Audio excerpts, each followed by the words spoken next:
Hello everyone, welcome to free education YouTube channel. आज के इस वीडियो में हम लेकर आए हैं आप सभी के लिए साइंस की टॉप 50 एमसीक्यू सीरीज का पार्ट 2, जिसमें हम 50 महत्वपूर्ण प्रश्नों को डिटेल में डिस्कस करने वाले हैं।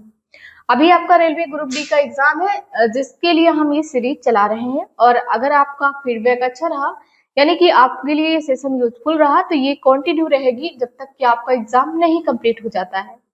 देखते हैं हमारी क्लास का जो पहला और महत्वपूर्ण प्रश्न है। देखो, इसमें जो पहला प्रश्न है वो पूछा गया है, विटामिन ए का रासायनिक नाम क्या है।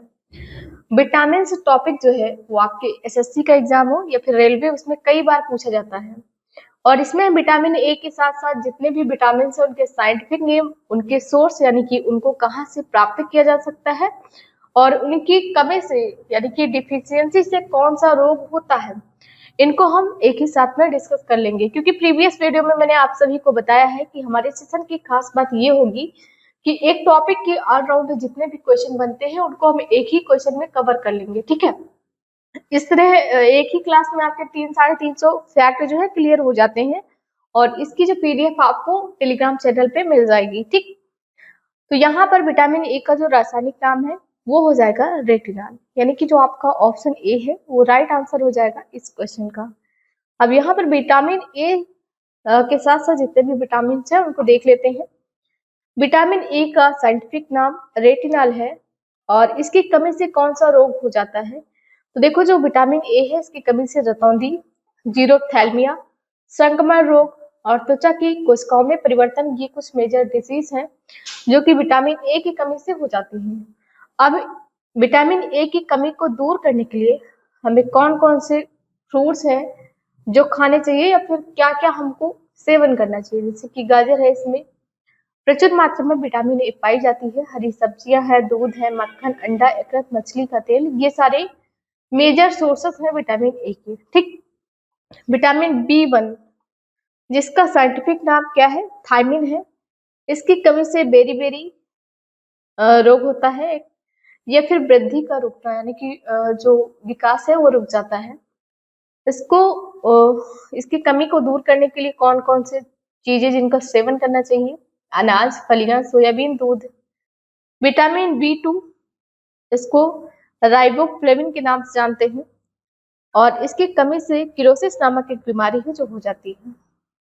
सोर्स की बात करें तो पनीर, अंडे, ईस्ट, मांस, हरी पत्तेदार सब्जियां, इनसे इसको प्राप्त किया जा सकता है। विटामिन बी 3 की बात करें तो विटामिन बी 3 जो है इसका साइंटिफिक नेम है नियासिन, या फिर निकोटेनिक एसिड के नाम से भी इसको जाना जाता है। इसकी कमी से पेलाग्रा रोग होता है, जो कि बहुत ही बार एग्जाम में पूछा गया है कि पेलाग्रा रोग किस विटामिन की कमी से होता है। तो विटामिन बी 3 की कमी से हो जाता है, इसे चर्मगाह हिंदी में कहते हैं। और इसके प्रमुख स्रोत की बात करें तो ईस्ट, मांस, मछली, अंडे, दूध, फलियां आदि इसके मेजर सोर्सेस हैं विटामिन बी 3 के। विटामिन बी 5 की बात करें तो इसको पेंटोथोनिक एसिड के नाम से जानते हैं। चर्म रोग, बालों का सफेद होना, वृद्धि कम, ये कुछ बीमारियां हैं जो विटामिन बी 5 की डिफिशियंसी से हो जाती हैं। अंडे, दूध, मांस, मूंगफली के द्वारा विटामिन बी 5 की मात्रा को कम किया जा सकता है। मतलब विटामिन बी 5 की यदि कमी हो जाती है तो उसको पूर्ण किया जा सकता है अंडे, दूध, मांस और मूंगफली के सेवन से। विटामिन बी 6 की बात करें तो इसका साइंटिफिक नेम है पेरिडॉक्सिन, और इसकी कमी से रक्तक्षीणता, चर्म रोगी, पेशी ऐंठन, ये कुछ बीमारियां हैं जो हो जाती हैं। दूध, ईस्ट, अनाज, मांस आदि के सेवन से इसकी कमी को दूर किया जा सकता है। विटामिन बी 7 की बात करें तो इसको बायोटीन के नाम से जानते हैं, यानी कि इसका साइंटिफिक नेम हो जाएगा बायोटीन। चर्म रोग, बालों का झड़ना, ये कुछ प्रमुख बीमारियां हैं जो हो जाती हैं। मांस, गेहूं, अंडा, सब्जी, फल आदि से इसको प्राप्त किया जा सकता है। विटामिन बी 9, फॉलिक एसिड, जो कि जो महिलाएं प्रेग्नेंट होती हैं उनको दी जाती है फॉलिक एसिड।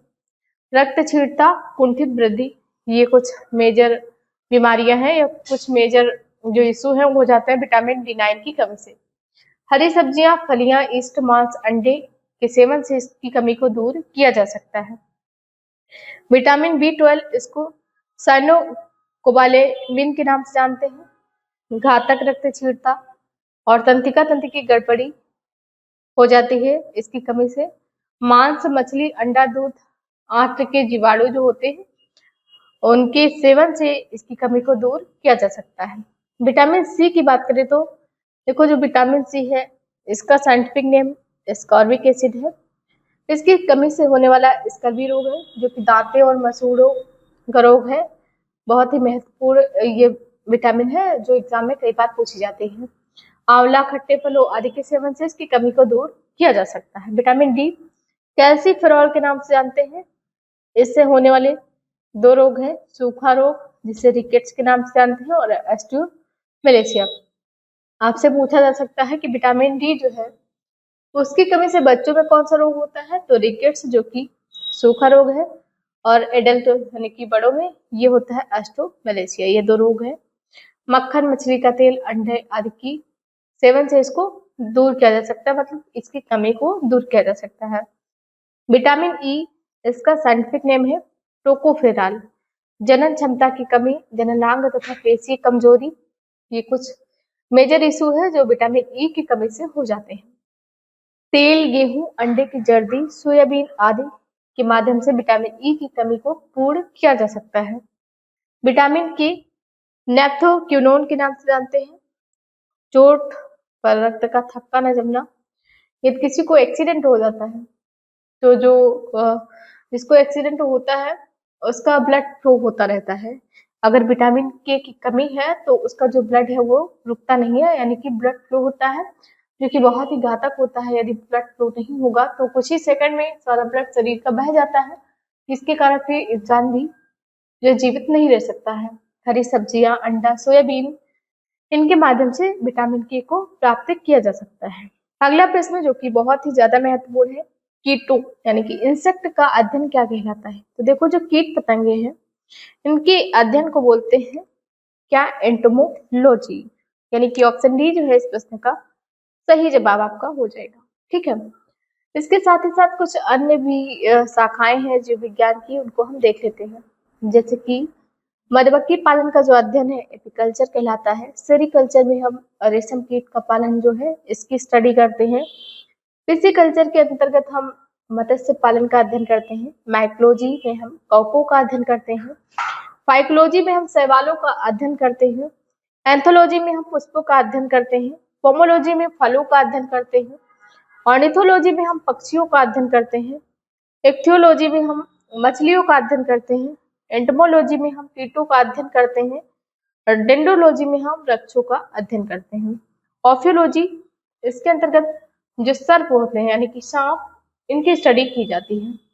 ये कुछ मेजर ब्रांचेस हैं बायोलॉजी की जो एग्जाम में कई बार रिपीट होती है, तो इन सभी को आपको ध्यान में रखना है।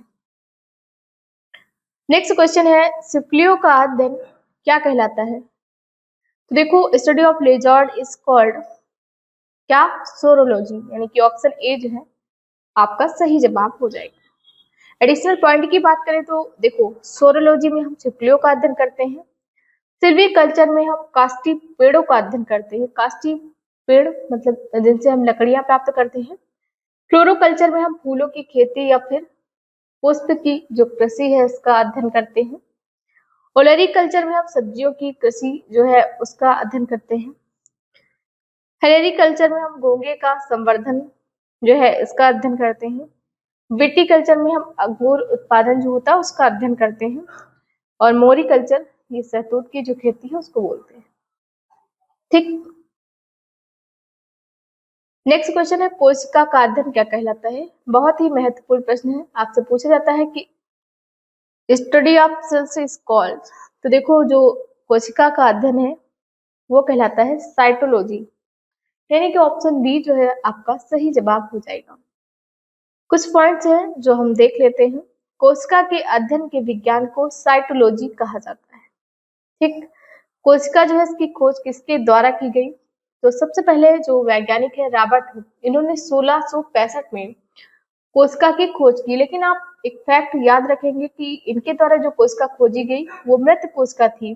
सबसे पहले जीवित कोशिका की खोज किसके द्वारा की गई, तो एक वैज्ञानिक है ल्यून हॉक, इनके द्वारा जो है सबसे पहले जीवित कोशिका की खोज की गई थी। रॉबर्ट हुक के द्वारा 1665 में डेड सेल यानी कि मृत कोशिका की खोज की गई थी। सबसे छोटी कोशिका जो है जीवाणु माइकोप्लाज्म गैलीसेप्टिकमा है। सबसे लंबी कोशिका तंत्रिका तंत्र की कोशिका यानी कि न्यूरॉन सेल जो है सबसे लंबी कोशिका है। अगला प्रश्न है, प्रोटीन का प्रयोग सबसे पहले या फिर सर्वप्रथम किसने किया? देखो, जो प्रोटीन है इसका प्रयोग सबसे पहले जे बर्जीलियस के द्वारा किया गया था। ऑप्शन डी जो है इसका सही जवाब हो जाएगा।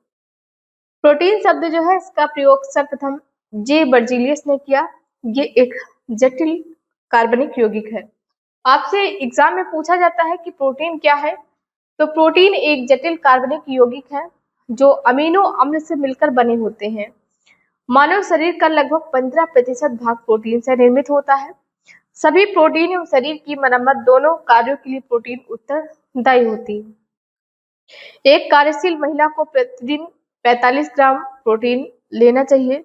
प्रोटीन के प्रमुख स्रोत की बात करें तो मुख्यतः दालें, मछली, अंडा, पत्तेदार सब्जी, दूध, फल, सोयाबीन, पनीर, दही, ये सारे मेजर सोर्सेस हैं प्रोटीन के। और प्रोटीन की कमी से बच्चों में क्वाशियोरकर तथा मेरिस्मस रोग हो जाते हैं। ये दोनों रोग बहुत ही ज्यादा महत्वपूर्ण है, एग्जाम में कई बार पूछे गए हैं। अगला प्रश्न है, खट्टे स्वाद के लिए कोशिकाएं जिह्वा के किस भाग में होती हैं? देखो, जो खट्टा स्वाद है ये हमें जीभ के किस भाग में महसूस होता है? तो ये पार्श्व भाग में महसूस होता है। ऑप्शन सी जो है इसका सही जवाब हो जाएगा। डायनामाइट का आविष्कार किसने किया है? तो अल्फ्रेड नोबेल के द्वारा डायनामाइट का आविष्कार किया गया है। अल्फ्रेड नोबेल से अभी जो नोबेल पुरस्कार है रिसेंटली प्रदान किए गए हैं। नोबेल पुरस्कार की सेपरेट वीडियो जो है आपको हमारे यूट्यूब चैनल पे मिल जाएगी, फ्री एजुकेशन पे ही। आप वहां पर डालेंगे Nobel prize by free education, तो वहां पर आपको ये वीडियो मिल जाएगी। रिसेंटली 6 कैटेगरी में नोबेल पुरस्कार डिक्लेयर किए गए हैं। इसके साथ ही स्टैटिक फैक्ट भी आपको इस वीडियो में देखने को मिलेंगे। कुछ अन्य आविष्कारक और उनके द्वारा क्या आविष्कार किए गए हैं उनको हम देख लेते हैं। जैसे कि भाप का इंजन, ये जेम्स वाट ने इसका आविष्कार किया है। एक्सरे मशीन का आविष्कार रोजेस्टन ने किया है। दूरबीन का आविष्कार गैलीलियो ने किया है। टाइपराइटर का आविष्कार सोल्स ने किया है। रेडियो का आविष्कार जी मार्कोनी के द्वारा किया गया है। डायनमो का आविष्कार माइकल फैराडे ने किया है। टेलीफोन का आविष्कार ग्राहम बेल ने किया है। इलेक्ट्रिक बल्ब का आविष्कार एडिसन ने किया है। फाउंटेन पेन का आविष्कार वाटरमैन ने किया है। डायनामाइट का आविष्कार अभी हमने डिस्कस किया, अल्फ्रेड नोबेल ने किया है। टेलीविजन, इसका आविष्कार बेयर्ड के द्वारा किया गया है। लेजर, थियोडोर मैनन के द्वारा इसका आविष्कार किया गया है। रडार, इसका आविष्कार रॉबर्ट वाटसन ने किया है। शक्ति लैंप का आविष्कार डेवी ने किया है। अच्छा, एक फैक्ट और आप क्लियर कर लें, एक शब्द होता है आविष्कार और एक शब्द होता है क्या? खोज। तो डिस्कवरी और इन्वेंशन में क्या अंतर होता है? आविष्कार ये होता है कि किसी छोटे छोटे चीज या एलिमेंट्स को जोड़कर हम कुछ नया बनाते हैं। जैसे कि भौतिक विज्ञान में हम किसी चीज का निर्माण करते हैं तो आविष्कार कहलाता है। लेकिन खोज क्या, कि कोई एलिमेंट ऑलरेडी एग्जिस्ट करता था हमारे एटमॉस्फेयर में या फिर हमारे ब्रह्मांड में और उसको हमने ढूंढ निकाला। जैसे कि जो पेट्रोलियम के भंडार है, स्वर्ण के भंडार है, इनका आविष्कार नहीं किया जाता, इनको खोजा जाता है, ठीक है। लेकिन जैसे रेडियो, मोबाइल, ये सारी चीजें जो है ये क्या है, इनका आविष्कार किया गया है। ये होता है मेन अंतर डिस्कवरी और इन्वेंशन में, ये भी आप क्लियर रखेंगे। एंजाइम मूलतः क्या है? तो एंजाइम देखो क्या है, प्रोटीन है। ऑप्शन सी इसका सही जवाब हो जाएगा। कुछ फैक्ट को देखिए तो एंजाइम एक या एक से अधिक पॉलीपेप्टाइड श्रृंखलाओं में से एक साथ जुड़े एमिनो एसिड युक्त प्रोटीन होते हैं। इससे जैविक उत्प्रेरक सबसे ज्यादा महत्वपूर्ण है कि जो एंजाइम है वो क्या है, बायोकैटालिस्ट। एंजाइम को जैव उत्प्रेरक भी कहा जाता है क्योंकि ये कोशिका में एक विशिष्ट रासायनिक अभिक्रिया की दर को गति प्रदान करते हैं। हृदय की गति कम हो जाने पर उसे सामान्य अवस्था में लाने के लिए कौन सा उपकरण प्रयोग में लाया जाता है? देखो, ये बहुत ही महत्वपूर्ण प्रश्न है। यदि किसी व्यक्ति की हृदय की गति रुक जाती है या फिर असामान्य हो जाती है तो उसकी हृदय में एक डिवाइस है लगा देते हैं जिसका नाम है पेसमेकर, ठीक। पेसमेकर, ऑप्शन डी इसका सही जवाब हो जाएगा। इसके माध्यम से हृदय की जो गति है उसको कंट्रोल किया जाता है। कुछ अन्य चिकित्सा के जो उपकरण है और उनके क्या उपयोग है उसको भी हम देख लेते हैं। जैसे कि इलेक्ट्रोकार्डियोग्राफ जो है ये हृदय के संकुचन और प्रसार के समय उसमें उत्पन्न विद्युत वाहक बल को मापने तथा हृदय में किसी अन्य प्रकार के विकार का पता लगाने में इसका उपयोग किया जाता है। जिस व्यक्ति को हार्ट में कोई प्रॉब्लम होती है तो उसकी ईसीजी रिपोर्ट करवाते हैं। जो हृदय के रोग के विशेषज्ञ होते हैं उनके द्वारा ईसीजी रिपोर्ट के लिए लिखा जाता है। तो इलेक्ट्रोकार्डियोग्राफ क्या है? हृदय के संकुचन और प्रसार के समय उसमें उत्पन्न विद्युत वाहक बल को मापने तथा हृदय में किसी अन्य प्रकार के विकार का पता लगाने में इसका उपयोग किया जाता है। इलेक्ट्रोएन्सेफलोग्राफ ये क्या है? मस्तिष्क में होने वाली विद्युत क्रियाओं को निरूपित करने, मस्तिष्क संबंधित बीमारियों का निरूपण करने में इसका उपयोग किया जाता है। ऑटो एनालाइजर क्या है? तो विभिन्न जैव रासायनिक तत्वों जैसे कि ग्लूकोज, यूरिया, कोलेस्ट्रॉल आदि की जो जांच है इसको करने में इसका उपयोग किया जाता है। सिटी स्कैन संपूर्ण शरीर के किसी भाग में असामान्यता या विकृत का पता लगाने में इसका उपयोग होता है। कंप्यूटेड टोनोग्राफिक जिसका उपयोग होता है शरीर के किसी अंग का एक्सरे लेकर कंप्यूटर के विश्लेषण हेतु। और पेसमेकर ये भी हमने क्वेश्चन में डिस्कस किया कि हृदय की गति कम हो जाने पर उसको कंट्रोल करने के लिए इसका उपयोग किया जाता है। अगला प्रश्न, विटामिन की खोज किसने की? तो देखो विटामिन की खोज कश्मीर फंक या फिर फंक के द्वारा की गई। ऑप्शन बी इसका सही जवाब हो जाएगा। विटामिन का जो आविष्कार है फंक ने 1911 में किया था। बेसिकली इसकी खोज ही की गई। ये एक प्रकार का कार्बनिक यौगिक है, इसमें कोई कैलोरी नहीं होती। देखो विटामिन के माध्यम से हम कैलोरी जो ऊर्जा की मात्रा को दर्शाती है, किसी भी प्रकार की ऊर्जा कैलोरी में नहीं प्राप्त होती है, परंतु ये शरीर की उपापचय यानी कि मेटाबॉलिज्म में रासायनिक प्रतिक्रियाओं के नियम के लिए अत्यंत आवश्यक है। इसे रक्षात्मक पदार्थ भी कहा जाता है। देखो विटामिन जो है उन दो प्रकार के होते हैं, जल में घुलनशील जो कि है विटामिन बी और सी, वाटर सोल्यूबल और वसा या कार्बनिक घुलकों में घुलनशील जो कि है ए, डी, ई एंड के। ये है फैट सोल्यूबल विटामिन। ये दो प्रकार के विटामिन होते हैं। अभी विटामिन के बारे में हमने अगले जो पिछले क्वेश्चन में ही डिस्कस कर लिया है। अभी विटामिन के बारे में हमने डिस्कस किया है पिछले क्वेश्चन में ही। अब देखो हमारी कुछ ई बुक्स हैं जिसमें यदि आप ट्रेंडिंग टॉपिक को पढ़ना चाहते हैं तो आपको करंट अफेयर की हमारी ई बुक है। यूट्यूब की सबसे बेस्ट कंटेंट आपको यहाँ पर देखने को मिलेगा। इसमें हम जो है कलेक्शन आपके लिए लेकर आए हैं। ट्रेंडिंग टॉपिक के साथ साथ मंथली करंट अफेयर भी आपको मिल जाएगा जो कि जनवरी 2024 से मई 2025 तक की अपडेटेड ई बुक है। साथ ही साथ ये हमारी कुछ और ई बुक जैसे कि स्टैटिक जीके की रामबाण ई बुक सभी एग्जाम्स को ध्यान में रखकर डिजाइन की गई है और सामान्य विज्ञान की रामबाण ई बुक। देखो इन तीनों को एक साथ खरीदने के लिए आपको 150 रुपीज का ऑफर चल रहा है। 150 रुपीज का पेमेंट आपको ये जो आपको QR कोड दिया गया है वहां पर 150 रुपीज का कंबाइंड पेमेंट करना है। तीनों बुक का 150 रुपीज पेमेंट करेंगे। दिए गए नंबर पे आप पेमेंट सक्सेसफुल हो जाने पे स्क्रीनशॉट भेजते हैं, विद इन 5 सेकेंड आपको हमारी ये बुक्स मिल जाएंगी। ठीक है, तो ये बुक जो है इनको पढ़ें और आप अपने एग्जाम में अच्छे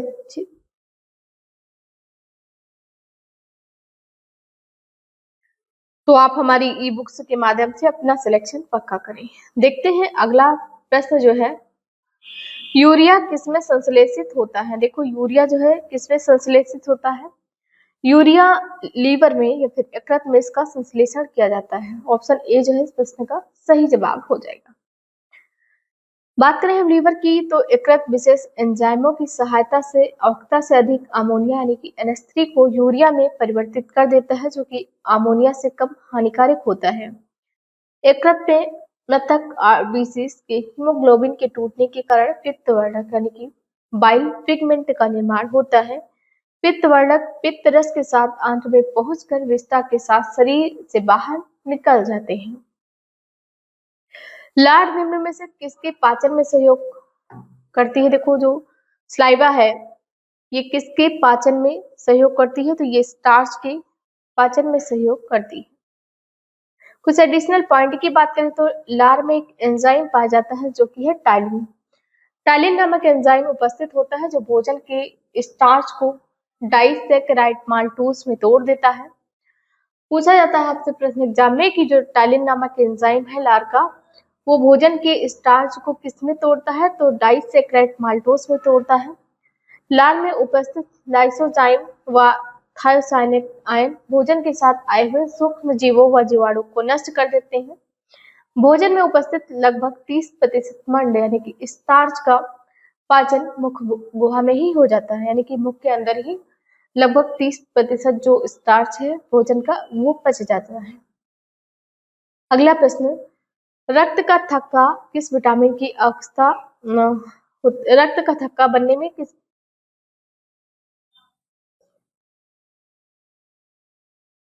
अगला प्रश्न है रक्त का थक्का बनने में किस विटामिन की आवश्यकता होती है? तो विटामिन के की होती है आवश्यकता। ऑप्शन बी जो है इसका सही जवाब हो जाएगा।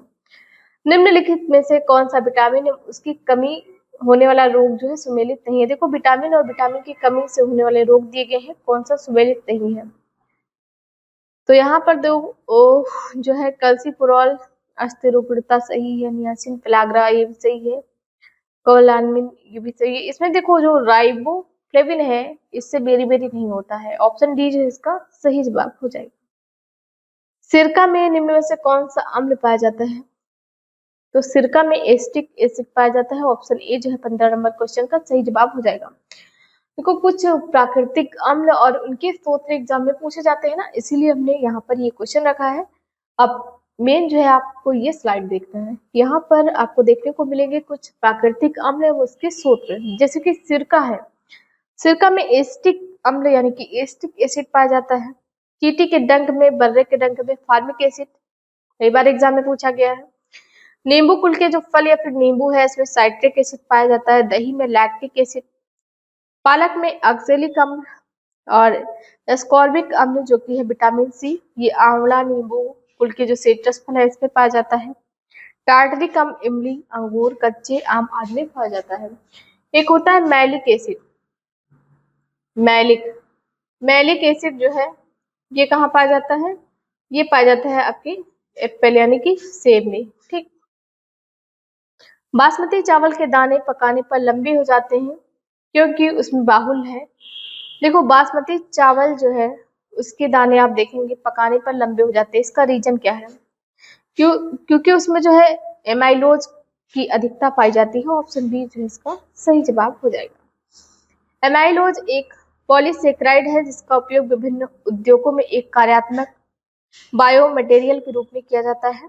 एमाइलेज की खोज 1940 में मेयर ने की थी और उनके सहकर्मियों ने पाया कि गुड़ देसी मक्का स्टार्च से भिन्न थे।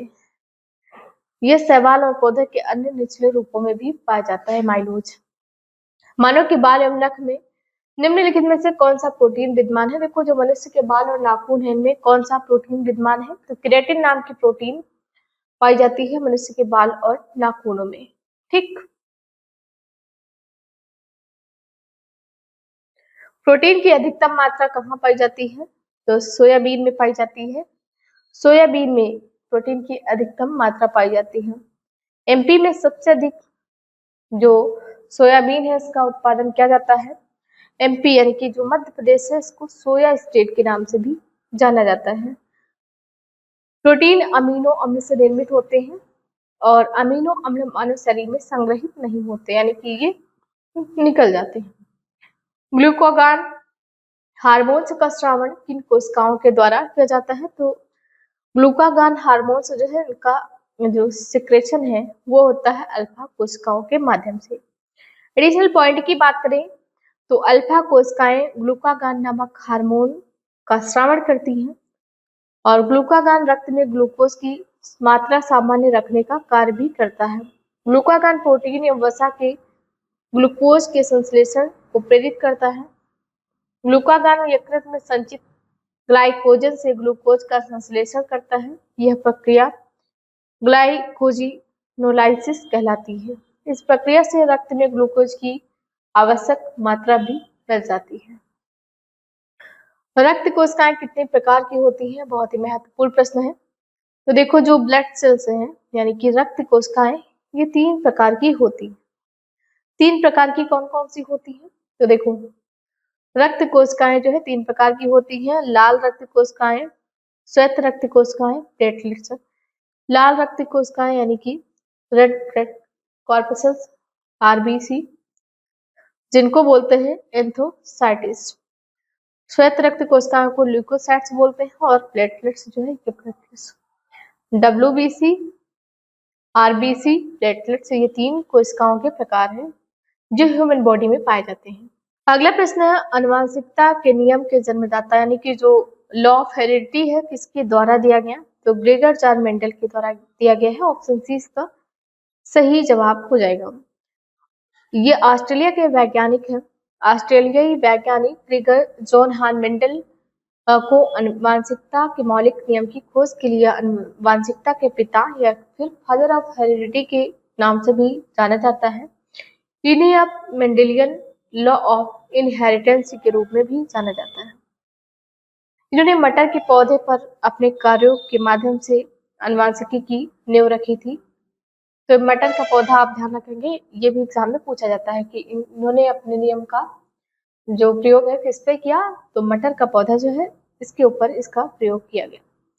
डीएनए संश्लेषण का प्रतिपादन किसने किया? यानी कि डीएनए सिंथेसिस, इसका प्रतिपादन जो है किया गया कॉर्नबर्ग के द्वारा। ऑप्शन बी जो है इसका सही जवाब हो जाएगा। पहला डीएनए पॉलीमरेज आर्थर कॉर्नबर्ग के द्वारा 1959 में अलग किया गया था और वो पहले व्यक्ति थे जिन्होंने इन विट्रो में पहले डीएनए अणु को संश्लेषण किया था। प्लॉमान जीन के सिद्धांत का प्रतिपादन किसने किया? तो प्लॉमान जीन के सिद्धांत का प्रतिपादन ये किया था मैक्लिनटॉक ने। ऑप्शन सी जो है इसका सही जवाब हो जाएगा। बारबरा मैक्लिनटॉक ने प्लॉमान जीन यानी कि जबरन जीन सिद्धांत को प्रतिपादित किया। इस खोज के कारण 1983 में चिकित्सा विज्ञान के क्षेत्र में इनको नोबेल पुरस्कार से भी सम्मानित किया गया था।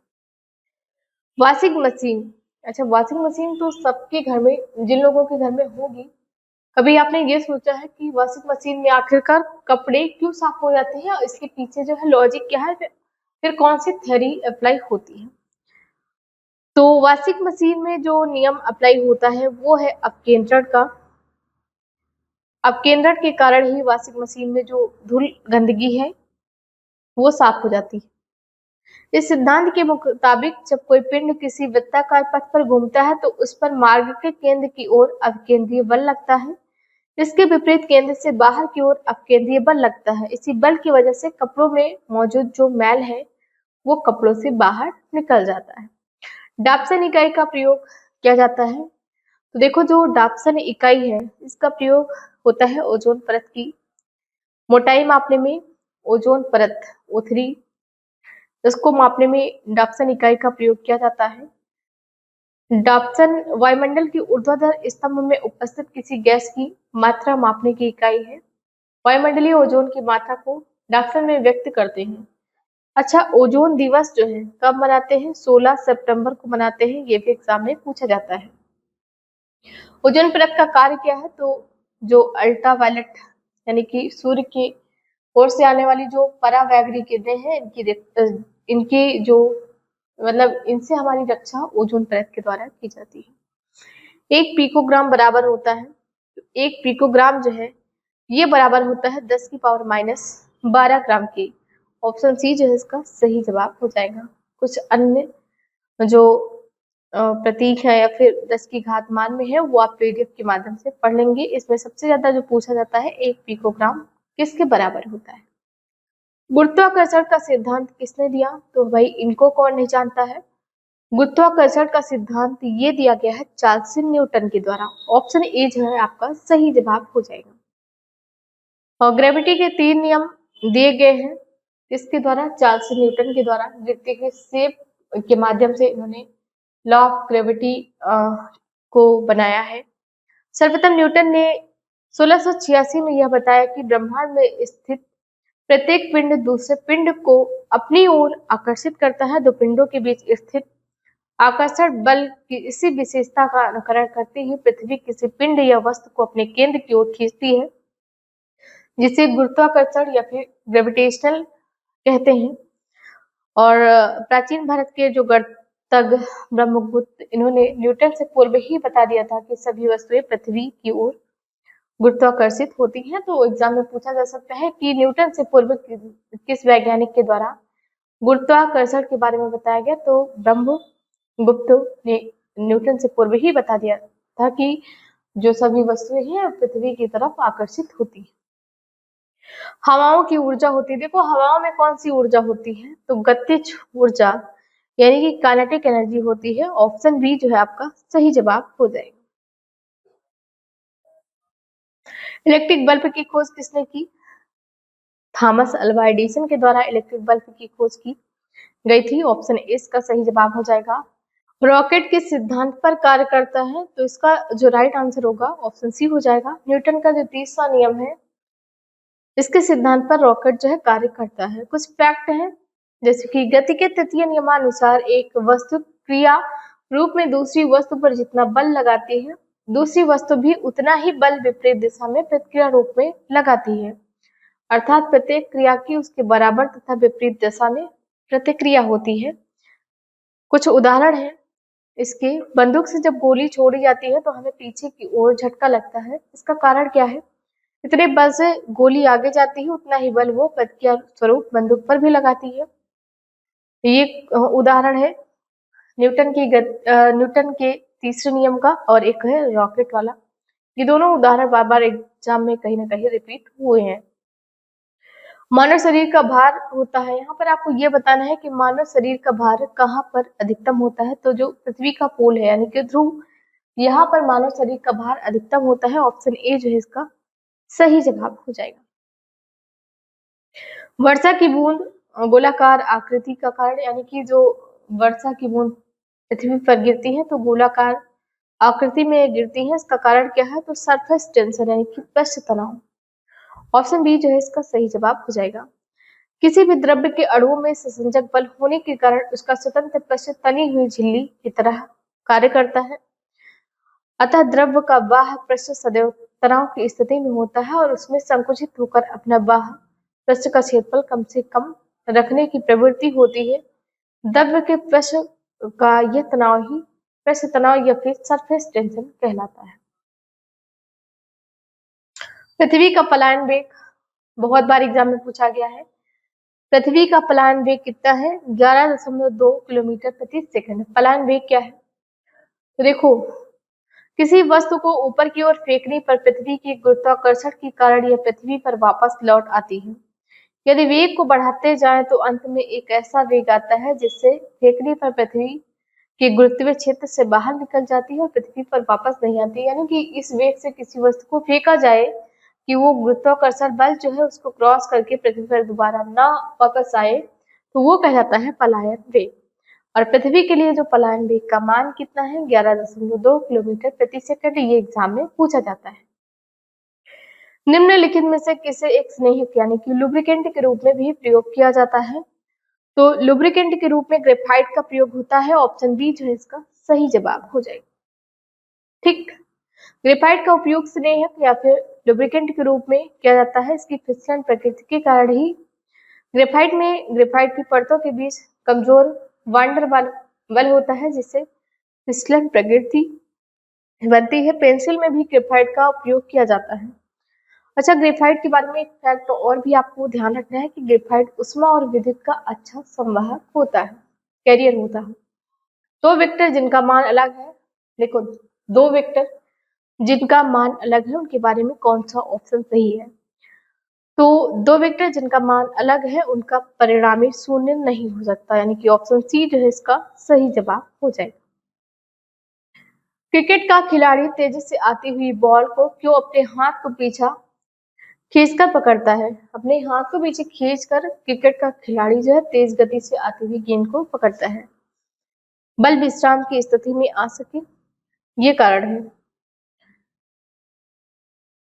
निम्नलिखित में से किससे आग को सबसे जल्दी बुझाया जा सकता है? देखो यहाँ पर 4 आपको ऑप्शन में दिए गए हैं, जिनमें कौन सा सबसे जल्दी आग को बुझा सकता है? तो उबलता जल जो है इसके माध्यम से सबसे जल्दी आग को बुझाया जा सकता है। पुरानी किताबों का कागज भूरा किस कारण होता है?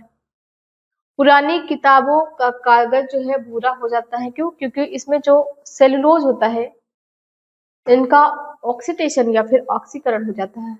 और एक एग्जाम्पल मैंने और बताया था आपको कि यदि हम एप्पल को काट कर रख देते हैं तो वो कुछ टाइम के बाद में ब्राउन कलर का हो जाता है। इसका भी यही रीजन है, यानी कि जिसमें आयरन है उसका ऑक्सीडेशन हो जाता है, यानी कि ऑक्सीकरण क्रिया के कारण जो है सेब ब्राउन कलर का हो जाता है और किताबों का रंग भी भूरा हो जाता है कुछ समय के बाद।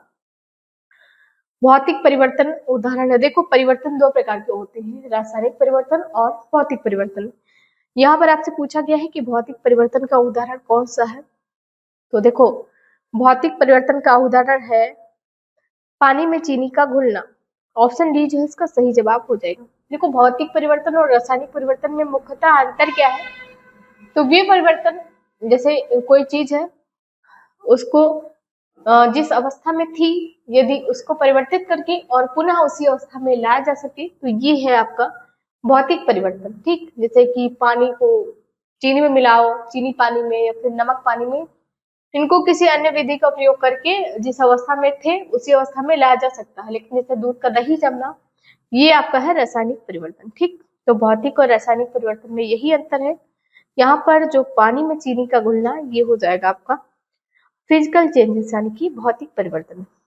निम्न में से कौन सा रासायनिक परिवर्तन का उदाहरण है? तो ये है आपका ऑप्शन डी, सब्जियों को पकाने पर उनका मुलायम हो जाना। ये है रासायनिक परिवर्तन का उदाहरण। हैलोजन में सबसे अधिक अभिक्रियाशील यानी कि सबसे अधिक रिएक्टिव कौन है? फ्लोरीन है। ऑप्शन ए जो है इसका सही जवाब है। कुछ एडिशनल पॉइंट की बात करें तो फ्लोरीन सबसे अधिक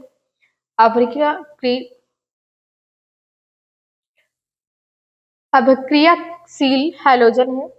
ये दूसरी अवधि और आवर्त सारणी के समूह 17 के अंतर्गत आता है। फ्लोरीन परमाणु का आकार इसकी अवधि और समूह में सबसे छोटा है। इसके अलावा फ्लोरीन परमाणु के लिए एक स्थिर विन्यास प्राप्त करने के लिए 7 इलेक्ट्रॉनों को खोने के बजाय एक इलेक्ट्रॉन प्राप्त।